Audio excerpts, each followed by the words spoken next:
My name is Amber Geis, and as long as I can remember, I've been passionate about people. I was in a very dark season in which I lost myself. And I'm here to say, despite what others may say or do or our circumstances, we have the power to overcome and find ourselves again. We all have a story. Let's unveil the mask. Hi everybody, this is Amber Geis. Thanks so much for tuning in to Unveiling Your Masks. Today I have Jen with us and she has an amazing story and I just can't wait to hear it. Thanks again for all the love. Make sure you subscribe to our channel and share these stories. Pass them on through Facebook. We would love it if you can share it. So today, thank you Jen for being with me. Go for it. You can just share your story.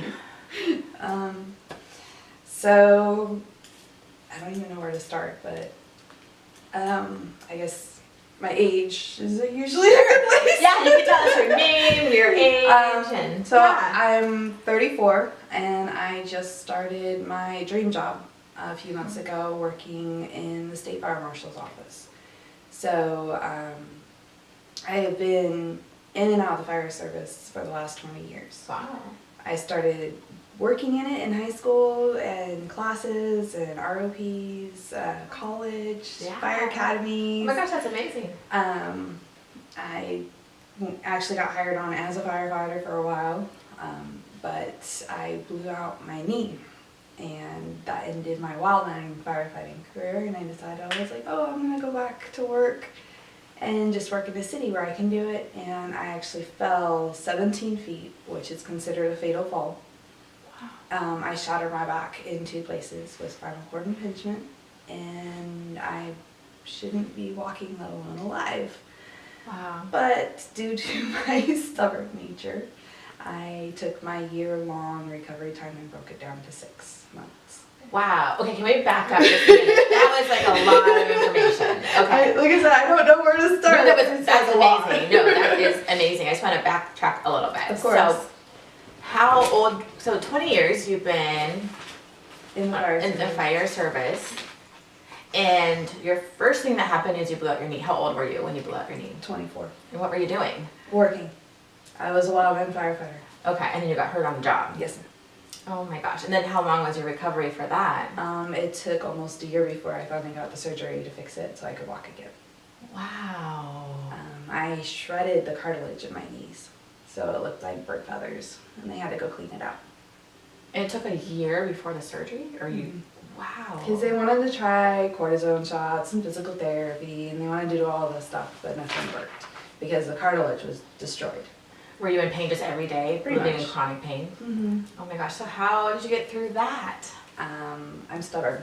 I'll just leave it at that. Yeah. It takes a lot of inner strength to just get through something like that, to persevere, to live with chronic pain is horrible to begin with.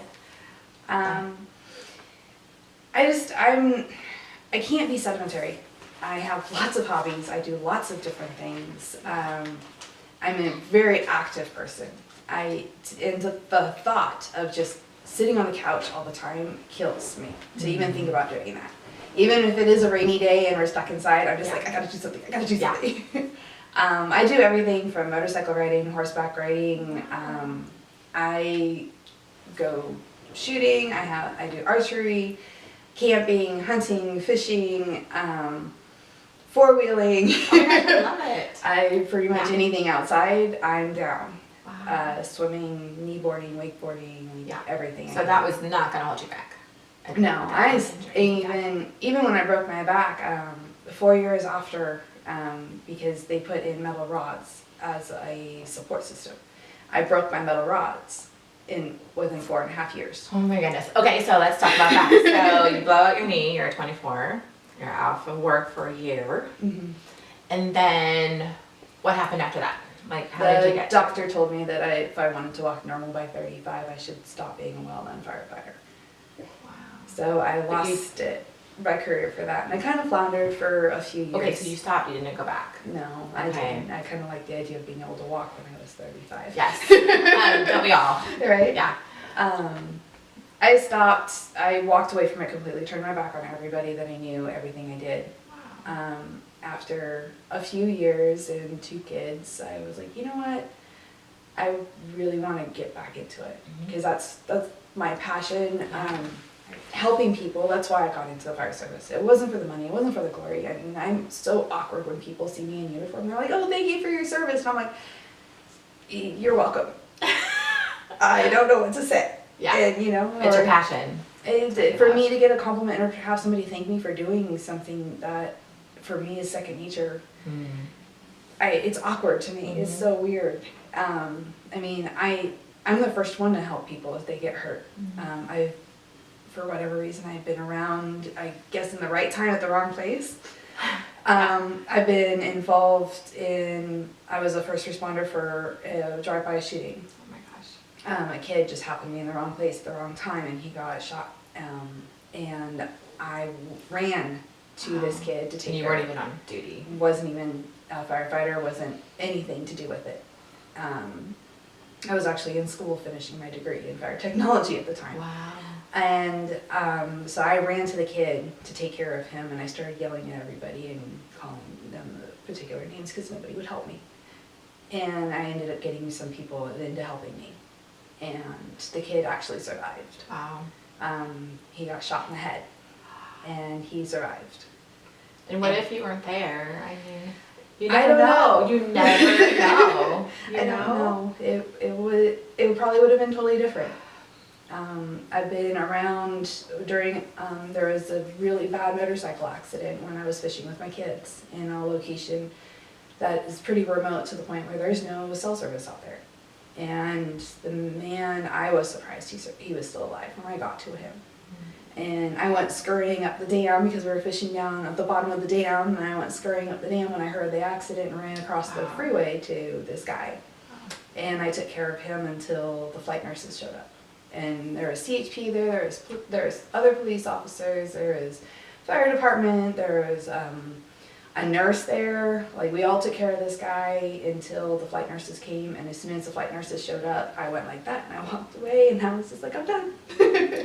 But that's, even when with the kid that got shot, as soon as the paramedics showed up, I went hands off and walked away, and the cops were like, we need to talk to you. And I was like, can I just go clean the blood off my hands first? I'll be right back. And they're like, yeah, go ahead. Yeah.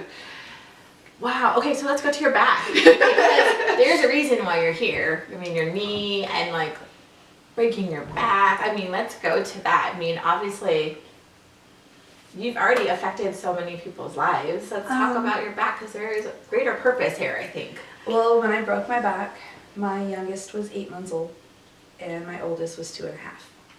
And where were you? What were you doing? I was, I wish it was a really cool story, but it's a horribly boring one. I was in a tree picking pecans, and the branch that was about Like at your house? My stepfather's house. Wow, so you climbed up a tree. Yeah. You're like, I got this. I've been doing it since I was 5. Oh my god. So I've been climbing trees since I was 5. It used to be my escape as a child. Yeah. I would go climb a 30-foot tree and hang out at the top of the tree because my mom and my dad couldn't really get up to me. So I'd go hide at the top of a tree until I felt like coming down. Gosh. I'd be sitting up there and the wind's blowing it, so the tree's going like this, and I'm just up there reading a book. And your parents aren't freaking out. They're just used Oh, to my it. mom was. I'd be freaking out. My dad would walk out, he's like, Yeah. you know you really need to come down. Yeah. He's yelling at me. I was like, yeah, I know. And he's like, why don't you come down? Your mom's freaking out. I'm like, all right. So I climbed down the tree. Oh my gosh. So you were climbing a tree. I was in a tree picking pecans. So I was knocking the pecans out of the tree to collect them, to be able to dry them out and use them for baking and whatnot. And the branch, I mean, this is something I've done hundreds of times. And so I knew how to climb a tree. I knew how to do it. And the branch actually broke 6 inches inside the tree trunk. It was rotted out. So when I tested the branch, it didn't do anything, but as soon as it took my whole weight, it broke. Wow. So I sat there and I tried to grab the tree, and I couldn't grab the tree, and so I kicked off the tree because I didn't want to land on the branch. Oh my gosh. And You even thought to do that? Yeah. Like in those moments, you just... I kicked off the tree, and I twisted myself to take the full brunt of the impact on my hips, on my pelvis, because that's the strongest bone in your body. So I figured if there was any way I was going to be able to do anything after this, it was to be able to land that way. That is crazy. In those moments, those seconds, those Minute little yes, seconds. little seconds My brain functioned that well. That well. Wow. And I hit, and I was just like, there's no way that I didn't break something off of that. And I actually thought I broke my arm because my arm hurt really bad. And I actually just caught a rock on it. And In your head, was it? Like, no, I was fine. Like, I was so mentally capable at this particular point. When the paramedics showed up, I actually started rattling off their questionnaire that they have. And they go, have you been in this position before? I go, no, I used to be in yours. And they're like, oh, okay. my gosh. You're like the surgeon, like having an accident on the table. And, yeah, just do it myself. Yeah. So, I when I hit the ground, I was like, don't touch me, don't do anything. The only thing I let them do was put a blanket down because it was at the end of December and it was very cold and I didn't want to go into shock. So I had to put a blanket on me and I go, don't touch me, don't do anything. Call the ambulance. That's why I have a medical insurance. My mom actually tried to talk me into getting up and going and getting in the truck to take me to the hospital. And I was like, no, that's not happening. Just call the ambulance. We'll deal with it later. And So you're holding so still in pain. Like, how was your pain level at this point? Oh, it was off the charts. But you can still function. You're still talking. You're still thinking. You're not going into shock yet. You're just... No, I was keeping myself out. Yeah. I was talking and I was looking around. I was keeping myself out of shock. And telling them exactly kind of what to do and how to deal with it. I told them, I go, look, you just put the cheese wedge blocks down, but just don't strap my head to the board. And I was like, I swear I'm not going to move. Just don't strap my head down. And they're like, well, we need to at least put a C-collar on you. I was like, that's fine, which is the neck brace collars. I was like, that's fine, but you just don't strap my head to the board. And they're like, okay, fair enough. Oh my gosh. So they took me to one hospital which wasn't able to handle my injury. And then they transferred me to a level 1 trauma center.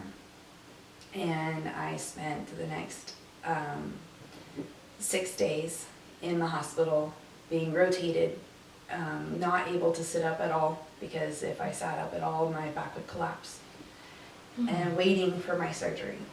So your injuries were... What were your injuries? Your injuries were you broke your back. I broke my back in 2 places. One of the places I broke my back, it was broken into 4 pieces, and one of the pieces actually pushed into my spinal cord half an inch. They treated my injury because I wasn't actually life-threatening as a elective, non-life-threatening injury. So being at a level 1 trauma center, anytime someone came in with a more severe injury, my surgery would get bumped. So I spent 5 days waiting for a surgery. Oh my gosh. And the worst part was being drugged up that I had no filter whatsoever, so I actually ended up yelling at the doctors when they told me that. Because I was like, I'm not here getting my boobs done. I'm here because my back is shattered. Oh my gosh. It is true because you're just like laying there waiting for this surgery. That's awful. Yeah, waiting and waiting and waiting. And then to come and tell me, oh, it's an elective surgery, so you keep getting bumped. I flew off because I had no filter at this time because I was on morphine. I don't even know. I mean, I think a lot of us would probably like have no filter. I don't know if you needed drugs to like say those things. I mean, that's just so frustrating. You're just in pain. You're just sitting there. Like, no one wants to be in the hospital. You can never sleep. No, they wake you up every 2 hours and poke you and prod you and take this, and there's no fun sleeping. experience. Yeah. Well, they finally take me down for my surgery. They knocked me out for my surgery. They wheeled me back into the OR room and they brought me back out and woke me up without even doing my surgery. Because there was a hole in the bag of screws that they were going to use in a level 1 trauma center, and apparently they didn't have any more available at that particular point, which again caused me to fly off the a little bit, and I yelled at him to just go to Home Depot and go get a new bag of screws. Oh my gosh. So I'm in the recovery room with everybody else that had just gotten out of surgery, and I'm yelling and screaming. Because you didn't have your surgery. And they took me down and knocked me out, and then I had to wait 3 more days from that point to get my surgery. And it's just been a recovery since. I mean, within 3 weeks of my surgery, I was walking with with a walker, and I was actually in school. I went back to school. I had already signed up. I paid for my classes, everything. So 3 weeks after I got released from the hospital, I was sitting in school with a full unit load. Amazing. I mean, that fall could have been so different. Like, I wouldn't be alive. Yeah. Statistically, off of that kind of a fall, less than 2% survive, Wow. and less than 1% of that to walk. Wow. So that's where I'm at. How many years has it been since that fall? It will be just 8 years. Wow. December 28th. But was 8 3 years. weeks. For 3 weeks, I You was walking. are walking. Yep. Wow. I was walking and going to school. I called it my turtle shell, but it was basically like a scoliosis brace. Uh-huh. So I'd walk around and I'd knock on it and I go, look, I'm bulletproof.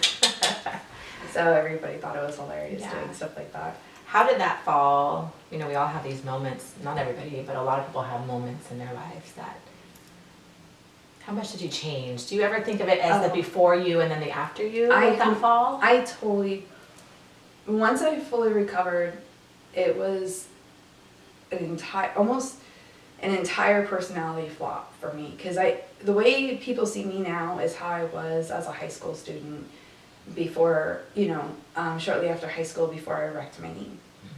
Well, after I wrecked my knee, I lost a large part of myself. And when I made that fall, it opened up my mind to realize that how much I had lost. I became a quiet, complacent person, just kind of, okay, whatever. I didn't see much worth in myself. And even after having kids, I didn't see much worth in myself. When I broke my back and I realized what could have happened, it completely changed my outlook. And I said, you know what? I'm going back to the way I used to be. This spunky, fiery, pain in the butt person that everybody tends to love. And I don't understand why. Because it's the real you. It is. I'm blunt. I've got my sharp edges, but I take care of people. I will go to bat for anybody that I know. And if somebody's picking on if somebody that I consider like my little sister or my little brother, I will go toe to toe with that person, and I don't care, because I can pick on my little sister and I can pick on my little brother, but you sure as heck can't. Yeah. Right.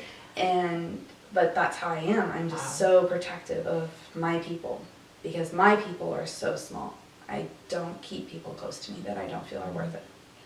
And that's just how I am. If you don't make an impact, if you don't do something that is improving or making my life better or making me smile, then I don't need you.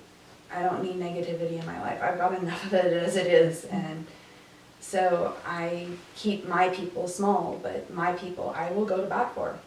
I don't care who that other person is. I've gone toe to toe with people that are twice my size because I was going to bat for somebody. And the best part is that people that do know me know that I could probably actually knock that person down and be okay. I bet you could.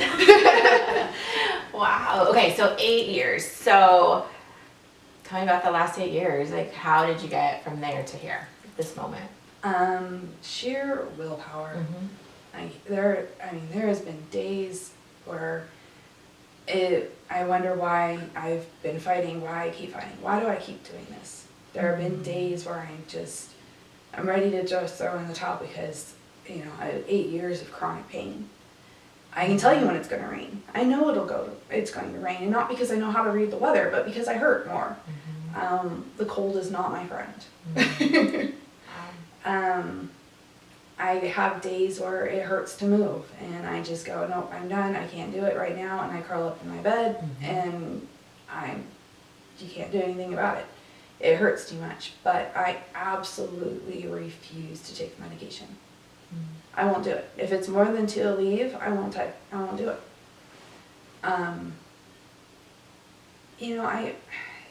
I'll go out, I'll have a couple drinks, but no, I drink because I want to, not because I want to do anything. I won't do it. If I can't handle it, I'll go lay down for a minute. I'll take a couple of leave, I'll lay down for a minute, and we'll go from there. I've got 2 kids that are spunky and rambunctious and active, and I've got to keep up with them. I'm not going to miss out on my kids because I'm stuck laying in bed because of pain. And that's why I broke my back. Like, that's why I broke the rods in my back after 4.5 years, is because I wouldn't stop. Yeah. I even asked the doctor, I go, I thought these were supposed to last the rest of my life. And he's like, well, For other people, normal people, not you. Yeah. Yeah. So I broke them and I took them out. So now I just have pieces left in there that they couldn't pull out. But, and it's just, I can't not go do stuff. I still ride horses, I still ride motorcycles, I still go do everything that I did before. I just don't go as hard as I used to. I don't wakeboard anymore because of the compression is too much. I don't, certain things I don't do anymore just because the compression is too much. I don't go snowboarding because if I fall, the impact on the ice could actually break the fusions apart. It's not worth it. Yeah. So I don't do it. Yeah. But I still have plenty of fun. Playing with my kids in the snow. We have snowball fights and I'll grab them and, we have fun. But my kids will remember their mom for being present, not for being on the couch. And remember her as being a total badass. Sorry. Yeah, to like come past that horrible injury, to be so strong, to still living life your fullest, I mean, you should be very proud. I know there's days I'm sure you're just like, I don't know if I can do this anymore, but it takes that something in us to say, I'm going to keep on moving. I'm going to keep on moving forward because this life is worth it. My kids are worth it. Oh, definitely. My friends are worth it. I'm worth it. Okay, so tell me, so this has been 8 years since your injury. Where are you now with your career and your passion in the fire industry? I got my degree in fire technology. I now work as a fire prevention officer. So I work for the state fire marshal's office, and which gives me every department has like a jurisdiction. Our jurisdiction is the entire state for any of the state occupied or owned buildings. Wow. So state capitals, UC schools, CSU schools, offices for whatever department that involves the state. So from going from a firefighter to coming in after the fire started, now I'm there trying to help prevent the fire from starting. Yeah. So I'm still doing helping the people, taking care of people, but just before the fire instead of after the fire. Yeah. Not nearly as exciting, but it works. Absolutely, you're still helping people. Yeah.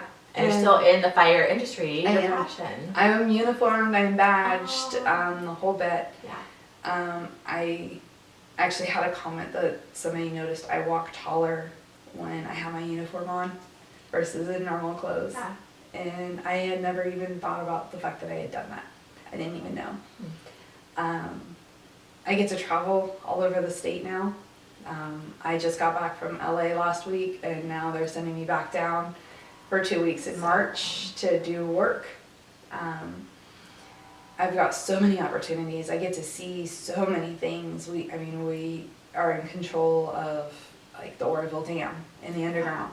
So through my office, we get to go and see things that nobody gets to see. It's so exciting. I couldn't be happier. 2 weeks into my job is when the camp fire broke out in Paradise. Wow. I'm sorry. Sorry, I was trying to. So it turned into a jump head first and sink or swim. Gosh, wow. So yeah, 2 weeks into my job, and all of a sudden now I'm working 12 hours a day, 7 days a week for 19 days. Wow. And my chief was, so are you going to come back? And I'm like, you're going to have to make me leave. There's no way that I'm not going to show up. Yeah. You're going to have to tell me not to come back. And that's where I'm at. That's where I want to do. I'm absolutely in love with my job. People always say that you go through 3 or 4 careers in your lifespan, and you usually find the one you really want after you turn 45. And I got mine by the time I was 34. Awesome. So after 2 really huge injuries, like life altering. Your back is total life altering. Oh yeah. And it took some push. I luckily had a professor who contacted me and said, how come you're not working in the fire department yet? because I've been constantly struggling with not enough experience. I have the degree, I have the education, but I don't have enough experience. And so I was constantly struggling with that, and I told him, I was like, I can't get past the experience. They always take somebody that's got more experience than me. And this professor just happens to be the state fire marshal. So he just retired, but he was my boss's boss's boss's boss. Wow. And he goes, let me see what I can do. I'm going to try and help you. He goes, I have so much faith in your abilities, and I was so impressed with you when you're in my school, in my class, that he goes, you have potential and you just need help. I go, yeah. I was like, you point me in any direction and I'll do it. And a year later, I get a message saying, you need to apply for this job. And I applied for the job, and it took me 13 months to go through the whole process, but I got the job. Oh my gosh. Congratulations. Thank you. I know, I'm like, yes. Oh, trust me, I did a happy dance as soon as when I got the phone call that I got the job. And the chief called me. He goes, hey, we'd like to hire you. When can you start? I go, I can start tomorrow. And he goes, wait, what? I go, I'm not working right now. I can start tomorrow. He goes, well, how about Wednesday? Okay. Congratulations. That is amazing. And that's where I'm at. And like, I couldn't be happier where I'm at. I mean, every day is a new adventure for me. Yeah. And they're like, all right, you having fun yet? I'm like, of course I'm having fun. How can I not be having fun? And you never know who's going to cross your path that could help you open up doors. Oh, yeah. You know, and just believing and trusting and believing in yourself that you've got this. I'm really proud of you. Yeah. That's just amazing. It took an old 1970s heat detector. I found one helping do a remodel on a house, and I messaged the professor asking if he would warm it for a demo in his class, because it was still working. Yeah. And that's what started the whole thing. You just never know. No. And wow. so here I am. Yeah. And like I said, I couldn't be happier where I'm at right now. My kids are great. Home life is, it's home life. What do? I can't say I have a perfect home life. Nobody has a perfect home life. No. But it's not a horrible home life. It's great for everything that I'm doing so far. There's support. There's, people to take care of me, that help me out. I can make phone calls if any time, because I could get sent out anywhere at any point. It's just how it is with my job now. Yeah. You're exciting. Amazing job. This is really awesome. Thank you for sharing your story. I'm really proud of you. I think a lot of people could have an injury like that and it changes everything but negatively. Their outlook on life is negative. They have no hope for the future. You have those choices. You have a path that you can say, okay, this is trying to knock me down, but I'm going to just keep moving forward. I'm going to make the best of this. Or you can live in that sorrow. And I know it's not easy every day. Having an injury like that is not easy. There's pain involved. And it just takes that mind and the ability to move past that and say, I am worth more. I am strong. I am a badass. And I'm going to keep pushing forward. So, you guys, thank you so much for joining in. Thank you, Jen, for sharing your story. This is Amber with Unveiling Your Masks. And I'm wishing you guys just a really badass kind of week. And I will see you next week here on Unveiling Your Masks.